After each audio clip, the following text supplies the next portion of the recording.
आज हम ratio and proportion अनुपात तथा समानुपात के बेसिक कंसेप्ट सीखेंगे।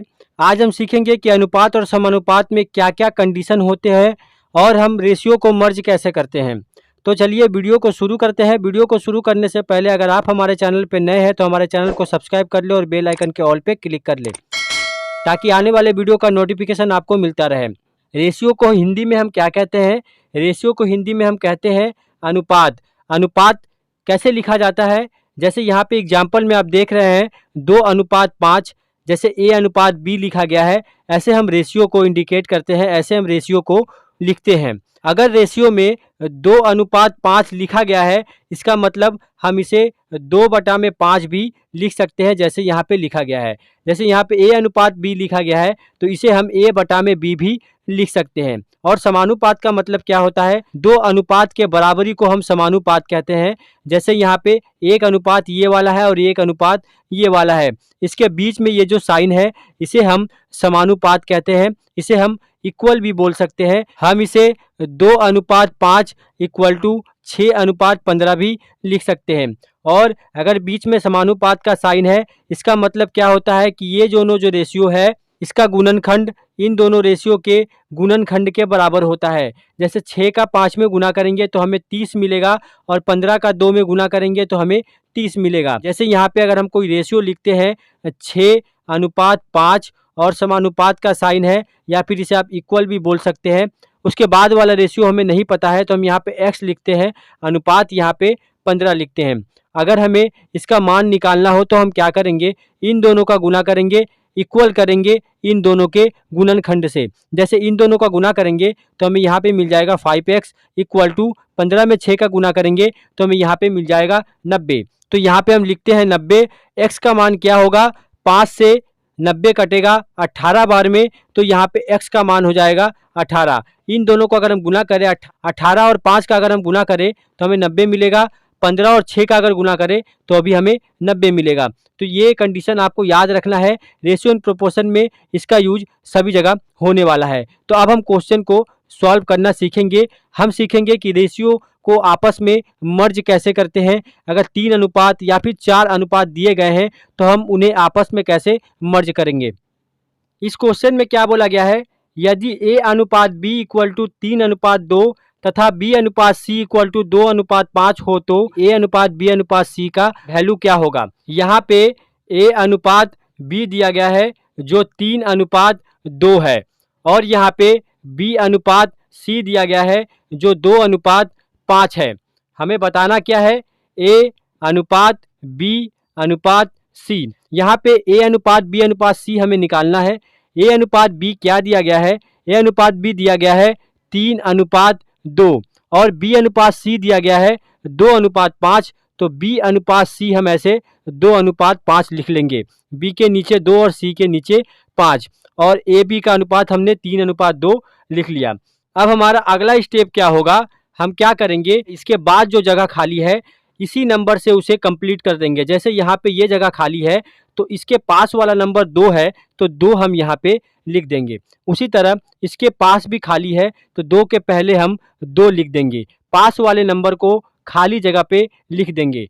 तो हमें यहाँ पे क्या मिल जाएगा? 3 का गुना 2 में करेंगे 6 अनुपात 2 का गुना 2 में करेंगे तो यहाँ पे 4, और 5 का गुना 2 में करेंगे तो यहाँ पे 10। इसे अगर कटाएंगे तो 2 तिहाई 6, 2 दूनी 4, 2 पचे 10। तो हमें A अनुपात B अनुपात C क्या मिलेगा? 3:2:5। तो यहाँ पे हो जाएगा 3:2:5। A अनुपात B अनुपात C हो जाएगा 3:2:5। तो इस तरह हम रेशियो मर्ज कर सकते हैं। अब हम बनाते हैं अगला प्रश्न। इस क्वेश्चन में बोला गया है कि यदि A अनुपात B = 7:9 तथा B अनुपात C = 5:4 हो तो A अनुपात B अनुपात C का मान क्या होगा? A अनुपात B हमें दिया गया है 7:9 और B अनुपात C दिया गया है 5:4। हमें निकालना है A अनुपात B अनुपात C। हम क्या करेंगे? A अनुपात B को A अनुपात B के जगह पे लिखेंगे, जैसे 7:9, और B अनुपात C को लिखेंगे 5:4। अगला स्टेप क्या होगा हमारा, खाली जगह के पास वाले नंबर को हम वहाँ पे लिख देंगे। जैसे यहाँ पे खाली है तो हम 9 को यहाँ पे लिख देंगे, और यहाँ पे खाली है तो इसके पास वाले नंबर 5 को यहाँ पे लिख देंगे। तो अब हम इसे सॉल्व करेंगे। 7 पचे 35 अनुपात 9 पचे 45 अनुपात 4 नवा 36। तो यहाँ पे हमें अनुपात मिल जाएगा 35 अनुपात 45 अनुपात 36। ये हो जाएगा A अनुपात B अनुपात C। तो इस तरह हम सॉल्व कर सकते हैं ऐसे क्वेश्चन को। अब हम बनाते हैं एक अगला प्रश्न।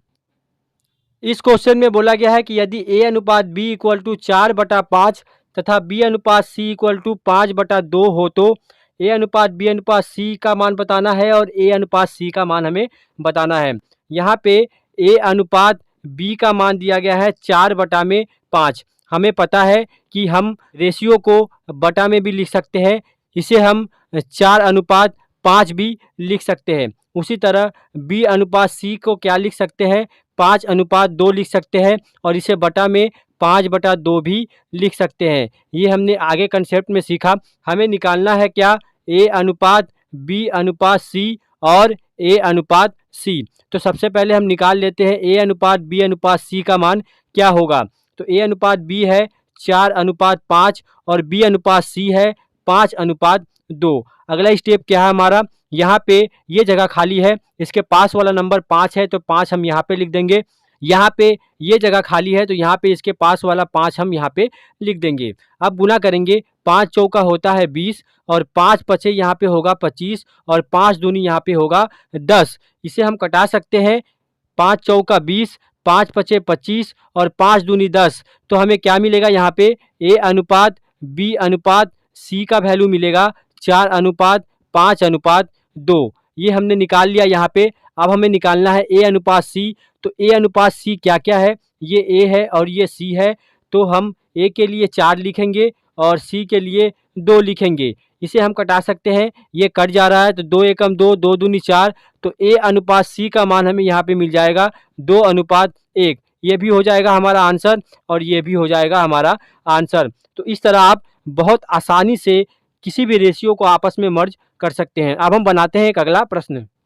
इस क्वेश्चन में A अनुपात B का मान दिया गया है 8/15, B अनुपात C का मान दिया गया है 5/8 तथा C अनुपात D का मान दिया गया है 4/5। हमें निकालना क्या है, A अनुपात B अनुपात C अनुपात D का मान निकालना है और A अनुपात D का मान निकालना है। यहाँ पे A अनुपात B का मान दिया गया है 8/15 और B अनुपात C का मान दिया गया है 5/8 और C अनुपात D का मान दिया गया है 4/5। हमें निकालना है A अनुपात B अनुपात C अनुपात D। हम क्या करेंगे, A अनुपात B के जगह पे 8/15 लिखेंगे, यहाँ पे 8/15। 8/15 लिखने के बाद यहाँ पे 2 जगह खाली बचता है, एक C और D। अब क्या करेंगे, B अनुपात C के जगह पे 5/8 लिखेंगे, पर दूसरे वाले लाइन पे लिखेंगे। B अनुपात C B के जगह पे 5 और C के जगह पे 8। इसके बाद यहाँ पे एक जगह खाली है और इसके बाद यहाँ पे एक जगह खाली है। उसके बाद हम C अनुपात D लिखेंगे, C अनुपात D के जगह पे, तो C के नीचे लिखेंगे 4 अनुपात और D के जगह पे लिखेंगे 5। अगला स्टेप क्या होगा हमारा, पास वाले नंबर को पास वाले खाली जगह पे हम लिख देंगे। जैसे यहाँ पे 15 है तो यहाँ पे भी 15 लिखेंगे और यहाँ पे भी 15 लिखेंगे। जैसे यहाँ पे 8 है, इसके पास एक जगह खाली है तो यहाँ पे हम 8 लिख देंगे। जैसे यहाँ पे 5 है, इसके पास एक जगह खाली है तो इस 5 को हम यहाँ पे लिख देंगे। उसी तरह यहाँ पे 4 है तो यहाँ पे भी एक 4 लिखेंगे और यहाँ पे भी एक 4 लिखेंगे। उसके बाद हम क्या करेंगे, गुना करेंगे। 8 पचे 40 और 40 को 4 से गुना करेंगे तो हमें यहाँ पे मिल जाएगा 160। अनुपात 15 चौका होता है 60 और 60 पचे होता है 300, तो यहाँ पे लिखेंगे 300। अनुपात 15 चौका होता है 60, 60 का 8 में गुना करेंगे तो 480 हमें यहाँ पे मिलेगा। अनुपात 8 पचे 40 और 40 को 15 से गुना करेंगे तो हमें यहाँ पे 600 मिल जाएगा।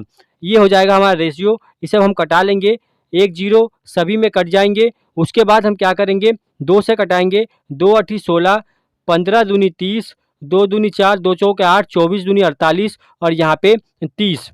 तो यहाँ पे हमें A B C D का अनुपात मिल चुका है। A अनुपात B अनुपात C अनुपात D को हम क्या लिख सकते हैं, 8/15 15:24:30। अब ये नहीं कटेगा तो यही हो जाएगा A अनुपात B अनुपात C अनुपात D का मान। और हमें निकालना है A अनुपात D का मान, A अनुपात D का मान निकालना है। A के जगह पे 8 है तो यहाँ पे 8 लिखेंगे, अनुपात D के जगह पे 30 है तो यहाँ पे हम 30 लिखेंगे। 2 से इसे कटा सकते हैं, 2 चौका 8, 15 दूनी 30, तो A अनुपात D हमें यहाँ पे क्या मिलेगा, 4:15। तो ये भी हो जाएगा हमारा आंसर। तो इस तरह के क्वेश्चन पूछे जाते हैं रेशियो एंड प्रोपोर्शन से। हमने इस वीडियो में बेसिक कंसेप्ट सीखा है, अगले पार्ट से हम क्वेश्चन सॉल्व करना शुरू करेंगे।